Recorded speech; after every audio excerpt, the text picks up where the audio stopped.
ঢাকা বিশ্ববিদ্যালয় থেকে পড়াশোনা করে বের হয়েছে, ওকে কিভাবে আমি বোকা বানাবো? ও এখন এসে আবার একটা ভুয়া কাবিননামা বের করছে, যেটা ও ভাইরাল করতেছে। ও টাকা দিয়ে টাকা খাওয়াইয়া একটা ফেক কাবিননামা বের করছে, যেখানে নাকি বলতেছে আমাদের নাকি বিয়ে হয়েছে। কিভাবে আমাদের বিয়ে হয়েছে? যদি আমাদের বিয়ে হয়ে থাকে তাহলে কিভাবে মামলা হলো?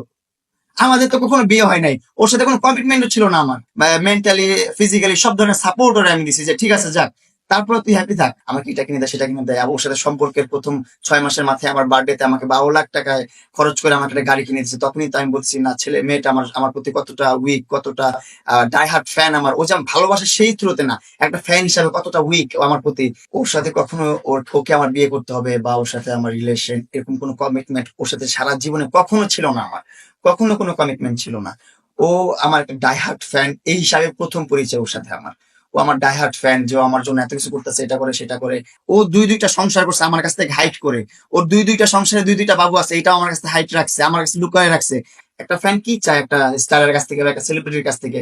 হয়তো বা অন্য কারো সেলিব্রিটি না হইতে পারে, কিন্তু আমার যারা ফ্যান, যারা আমার পিছনে তার সময়, তার টাইম, তার টাকা পয়সা ইনভেস্ট করছে, তারা তো একটা কিছু চায় আমার কাছে, তাদের তো একটা ইচ্ছা আকাঙ্ক্ষা থাকে। তা আমি তো বুঝি তাদের আকাঙ্ক্ষা কি। তাদের আকাঙ্ক্ষা একটাই, মানুষের সাথে দেখা করবে, মানুষের সাথে ভিডিও করবে, তারা ভাইরাল হতে চায়।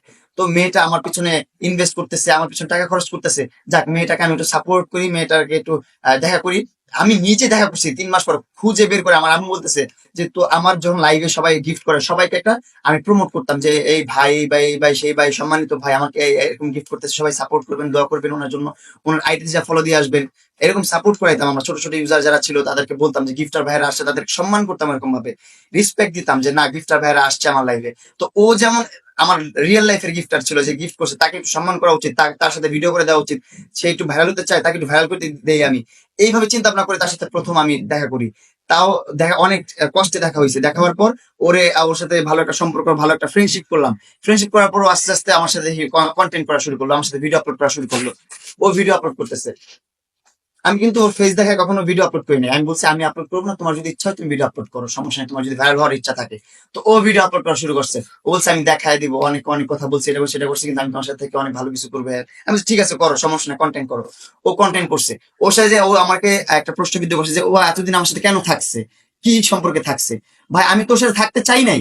আমার যখন আমি গ্রামে বাড়ি করা শুরু করলাম, আমি যখন পেমেন্ট পাই $5,500 করে ডলার স্ন্যাক অ্যাপ থেকে, $5,500 করে ডলার মানে আপনার বাংলা টাকায় 5.5 লাখ 6 লাখ টাকা করে পেতাম প্রতি মাসে আমি। তখন আমি আম্মুর হাতে টাকা তুলে দিয়ে বলছি আম্মু আমি আমি তখন ভালো একটা পেমেন্ট পাইতেছি, তুমি যা গ্রামে একটা বাড়ি করে ফেলো, তোমার যেহেতু স্বপ্ন, তুমি গ্রামে একটা বাড়ি দরকার তোমার। আম্মু বলছে যে একটা বাড়ি করি আমরা, আমাদের গ্রামের জায়গাটা খালি পড়ে আছে। ঠিক আছে বাড়ি করে ফেলে একটা। বাড়ি করার জন্য টাকা দিয়ে আব্বু আম্মুকে পাঠিয়ে দিচ্ছে। আমার খাওয়ায় পড়ায় ঘুমানো এগুলো একটু সমস্যা হচ্ছিল, কারণ আমার বাবা মা স্বয়ং থেকে বাড়িটা করতেছিল, না হলে আমরা এত অল্পের মধ্যে আমরা বাড়িটা করতে পারতাম না। তখন আমি ঢাকায় একা একা থাকতাম। তখন লালা বলতো যে তোমার এখন আপাতত তো আঙ্কেল আন্টি নাই, তুমি আমার বাসায় এসে কয়দিন স্টে করো, আমরা তো ভালো ফ্রেন্ড ভালো বন্ধু, কোনো সমস্যা নেই, আমার বাসায় কোনো সমস্যা নেই, তুমি এসে কিছুদিন স্টে করো, তোমার বাবা মা যখন আসবে তখন তুমি আবার তোমার বাসায় চলে যেও। আমি বললাম ঠিক আছে, তাহলে তো ভালো ভালো কথা। এটা বলতেই পারে স্বাভাবিক, ওর সাথে আমার ভালো সম্পর্ক, ভালো কোলাবোরেশন পার্টনার হতে যাচ্ছি আমরা, আমার পিছনে তো ইনভেস্ট করে, তার শুভাকাঙ্ক্ষী। তখন তো আমি ভাবছি যে আমার শুভাকাঙ্ক্ষী কখন আমার ক্ষতি করবে না, যে ওর বাসায় যেতে পারি, ও সেফ। গেলাম ওর বাসায়, যাওয়ার পর ওর মন মতো ও যেভাবে বলতো সেভাবে ভিডিও করতাম, আস্তে আস্তে ওর সাথে চলতাম, ওর খুশি রাখার চেষ্টা করতাম, আমি ওরে সন্তুষ্ট করার চেষ্টা করতাম যে না, ও আমার পিছনে টাকা যেহেতু খরচ করছে বা আমাকে গিফট করছে, ওর কাছ থেকে কখন আমি চেক একটা টাকা নিইনি। ওর মন থেকে গিফট করে যেহেতু করছে, যে যাক, যেহেতু নিজের টাকা খরচ করছে, যাক মেয়েটাকে একটু খুশি করি, মেয়েটা একটু খুশি থাকুক, যেভাবে খুশি রাখা যাচ্ছে, যেভাবে স্যাটিসফাইড করা যায় ওকে, সবভাবে সব ধরনের চেষ্টা করছে আমি, সব ধরনের সাপোর্ট ওকে আমি দিছি। 6 মাস 7 মাস পর যখন ওর বাসা থেকে আমি চলে যাচ্ছি, তখন ওর হাত দেখবেন, ওর হাতে অনেক স্টেপ, ওর হাতে অনেক, আমি তোমাকে ছাড়া থাকতে পারবো না, তোমার ছাড়া বাঁচবো না, তুমি আমার সাথে থাকতে হবে, আমার সাথে সময় দাও, নাহলে আমি করতেছে। আমি কি করবো তখন? আমি তো ছোট মানুষ, আমার মাথায় ঢুকতেছে না। তখন আমি ওর সাথে থাকা শুরু করলাম, আবার আবার যে থাকলাম। আবার যখন কয়েকদিন পর আবার দেখি যে না অনেক স্ট্রিক হয়ে যাচ্ছে, লাইফটা অনেক হেল হয়ে যাচ্ছে, লাইফটা উনি চলতে পারছে না, তখন আবার চলে আসি। আবার ও কিছু না কিছু অ্যাটেন্ড করে। ও ওষুধ খেয়ে ফেলে, ঘুমের ওষুধ খেয়ে ফেলে অগণিত।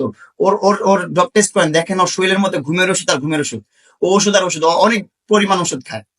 ওর সাথে ওর কাছে কথাবার্তা না বললে ওষুধ খায়, ও গণিত ওষুধ খেয়ে ফেলে। আমি বলছি ভাই তুমি কি করবে না করবে আমি জানি না, আমি আমার মতো থাকবো, আমি জানি না তুমি তোমার যেই অবস্থা। আমি যখন তখন করলো আমি চলে যেতাম, কারণ হচ্ছে ভাবতাম যে না ঠিক আছে মেয়েটা আসলেই বোধহয় আমাকে ভালোবাসে। কিন্তু আমি জানতাম না এসব বিষয়ে কোনোভাবে আপনাকে আমি প্রুফ দেখাইলাম যে ও অস্বীকার করছে। তো আমার কাছে সকল প্রকার প্রুফ আছে, সব ধরনের প্রমাণ আছে আমার কাছে। ও যেভাবে পারছে সেভাবে ঢং করতেছে, প্রমাণ করতেছে যে আমি রং, ও রাইট। আমি আমি প্রতারক, আমি প্রতারণার শিকার, ওর প্রতারণার শিকার হয়েছে।